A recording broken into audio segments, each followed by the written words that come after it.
महाराष्ट्रातील तमाम अंशतः अनुदानित शिक्षक शिक्षकेतर बंधू आणि भगिनींनो नमस्कार।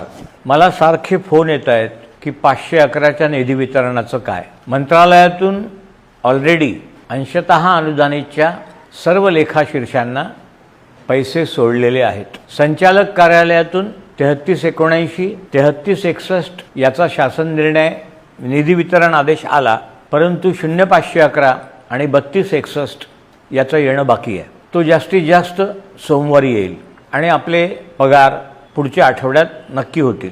हा डिसेंबर आणि जानेवारीचा निधी आहे। पुढचा निधी परत वेळेवर सोडतो आणि पुढचे पगार देखील वेळेवर करण्याचा प्रयत्न करतो। आता मला सारखे फोन येत आहेत थकीत वेतनाचं काय, ऑगस्ट सप्टेंबरचं वेतन होणार आहे की नाही या वर्षीचं। हा एक महत्त्वाचा मुद्दा आहे, हे मला मान्य आहे, परंतु मागच्या व्हिडिओत मी स्पष्ट सांगितलं होतं की अंशतः अनुदानितच्या लेखाशीर्षांना 837 कोटीची मागणी केली होती।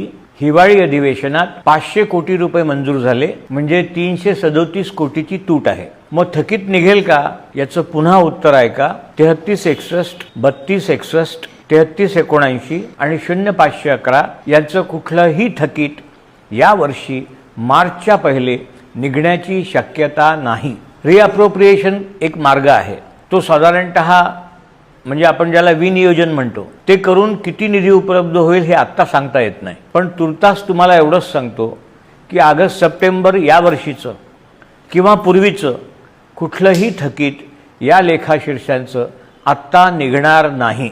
मला TET बद्दलही लोक प्रश्न विचारतात। TET बद्दल मी विस्तृत व्हिडिओ दिलाय, परंतु परत एक वेळा सांगतो, मागच्या 3 आठवड्या पहिले मी 2005 पूर्वी जे टप्प्यावर होते आणि आता जे 100% पेमेंट उचलत आहेत त्यांच्या पेन्शनसाठी दिल्लीला गेलो होतो आणि दिल्लीला मी मानव संसाधन विकास मंत्री माननीय धर्मेंद्र प्रधान यांना भेटलो। त्यांनी मला स्पष्ट सांगितलं की इस संदर्भ में हम कानून बनाने का सोच रहे हैं। असा कायदा जर अस्तित्वात आला तर TET पासून सगळ्यांना सूट मिळेल, हे पुन्हा एक वेळा लक्षात घ्या। तसा कायदा व्हावा यासाठी मी देखील प्रयत्न करतो आहे। तुर्तास एवढेच, तुम्ही फक्त पाठीवर हात ठेवून लढ म्हणा, मी लढतोय।